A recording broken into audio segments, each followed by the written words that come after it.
Have you ever thought about how winning a major global contest might not be about, the big obvious stuff like tariffs or fleets, but maybe striking just one quiet, unexpected weak spot? Kind of reminds you of Sun Tzu, right? Avoid what is strong, strike what is weak. Today we're going to explore how that very old idea seems to be playing out right now between the US and China. It's fascinating because the US was gearing up for, well, a tariff fight. But China, they went a different route. Supply chains hitting a pressure point the U.S. really depends on. Yeah, not with guns, but with policy, economic policy. China really threw a curveball with these sweeping new export controls on rare earths. And the detail that really matters here is tiny. Any product, doesn't matter where it's made, if it has even 0.1% of Chinese rare earths. Well, Beijing's okay to be exported anywhere. Wow, 0.1%. That's incredibly precise. It's like an economic scalpel, really. Yeah. Surgically targeted. And the reaction in D.C., pure alarm from what we saw. Oh, absolutely. The Treasury Secretary was out there, publicly pushing for emergency action, saying things like, this is China versus the world. They were clearly expecting a brawl, maybe over tariffs, and instead they got this strategic sidestep. And what's really interesting is contrasting that with Beijing. While the U.S. was scrambling, a senior Chinese official just calmly said, we don't want a tariff war, but we're not afraid of one. That level of calm, it suggests they knew exactly what they were doing. Like, they felt they'd executed that Sun Tzu principle perfectly. Hit them where it hurts, quietly. So let's talk about why it hurts so much. Why are rare earths this critical leverage point?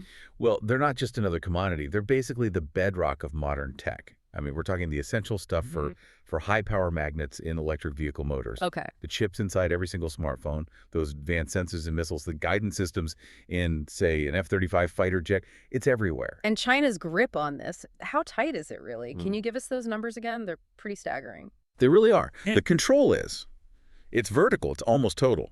China handles about 70% of the global mining. 70%. Okay. Then, the really complex part, processing them into usable forms. That jumps to 90%. And the final step, making the high-powered magnets themselves. A stunning 93% of the world's manufacturing.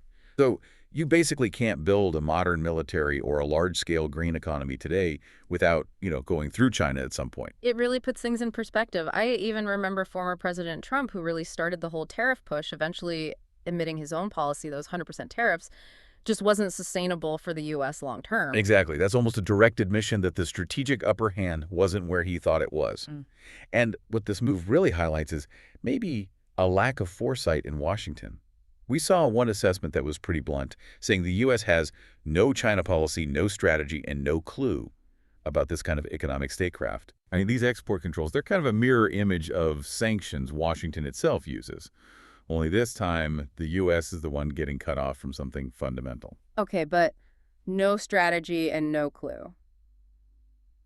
That sounds pretty harsh. Is that really fair? Are we sure there weren't complex diplomatic things happening behind the scenes? It's definitely a harsh assessment, no doubt. But the facts on the ground do suggest the U.S. wasn't prepared for this kind of systemic economic challenge. It wasn't ready for the resilience question. China, on the other hand, well, they've clearly been thinking long-term.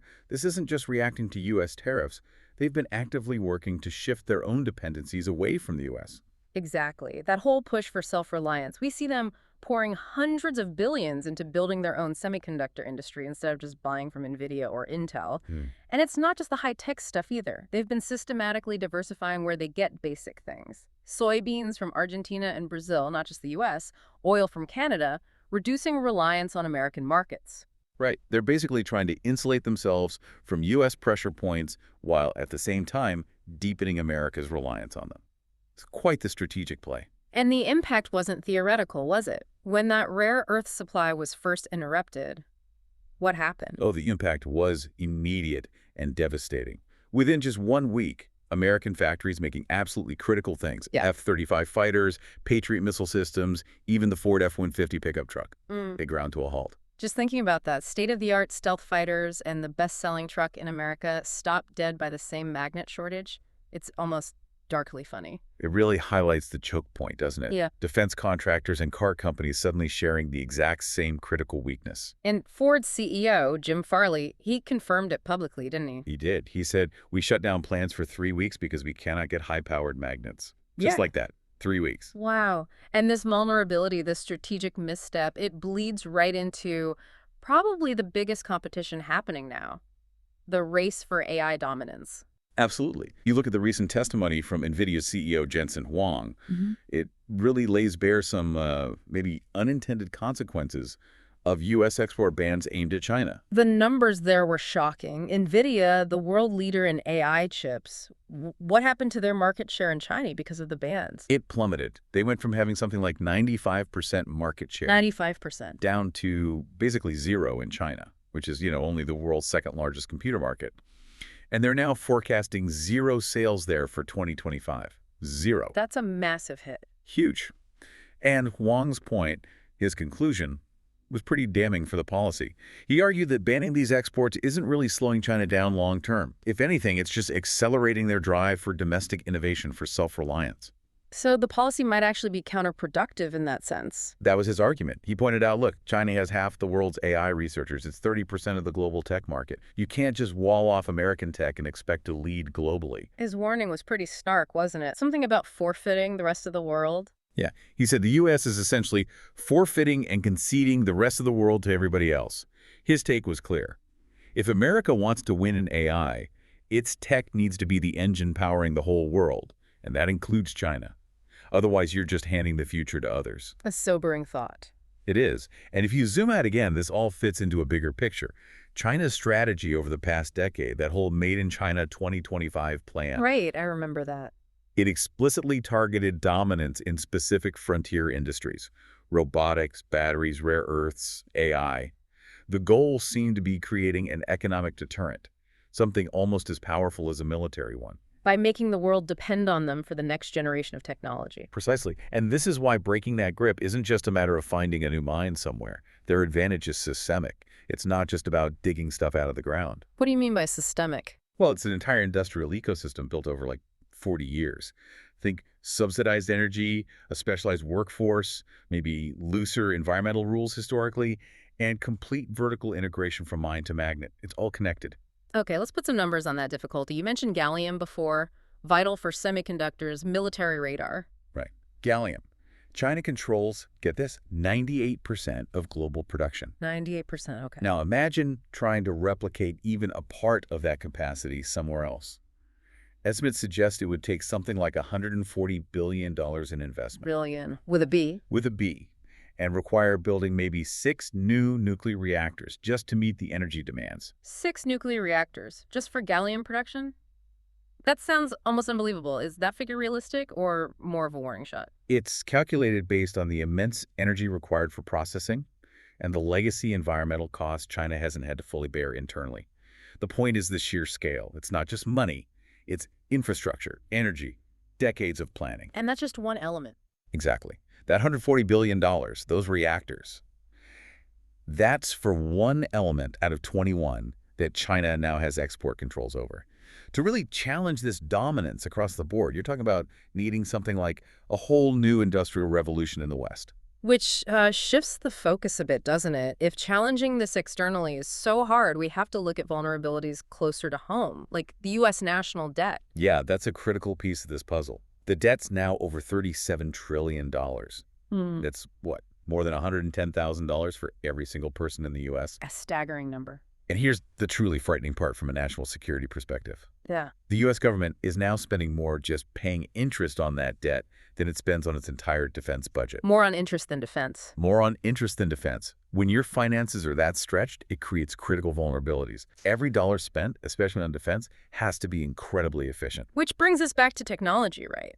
Efficiency becomes paramount. Washington is looking for cuts, but spending on security and defense tech, especially smart tech, keeps going up. Exactly. If your F-35 production line can be stopped by a magnet shortage, you need solutions that boost security and efficiency without just throwing more money down a hole. Things like better screening, especially for non-metallic threats. Precisely.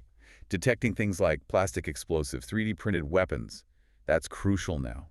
Securing infrastructure, airports, transport hubs quickly, affordably. We're seeing a real push for next-gen screening tech, a lot of it coming out of places like MIT's Lincoln Labs. That's kind of the new front line for domestic security efficiency. And there's one system getting attention called Hexwave. What's the idea there? Think of it like the next step beyond the old metal detector archways. It uses millimeter wave radar, similar to airport body scanners, but faster, plus advanced 3D imaging and AI. So it sees more than just metal. Right.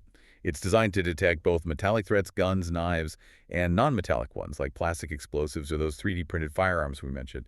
And it does it fast. How? Up to 700 people an hour. And crucially, people can just walk through. No need to take off shoes, jackets, empty pockets. It tackles that bottleneck of speed and convenience while increasing detection. And isn't there a deadline forcing this kind of tech upgrade soon? There is. The TSA has mandated that all U.S. airports need to screen their employees, not just passengers, for both metallic and non-metallic threats by April 2026. So that creates a huge defined market need. A massive market shift towards systems like this. And the company behind Hexwave, Liberty Defense, holds the exclusive license for that core tech from MIT. They seem positioned right at that intersection of need and mandate. Okay, so wrapping this up, what's the main takeaway for someone listening to all this? I think the big picture is this shift in global power dynamics. It's less about the noisy headlines, the tariffs, and more about this quiet, systematic control over critical supply chains. Which forces really tough choices, particularly for the U.S., about its tech future, its AI strategy. Exactly.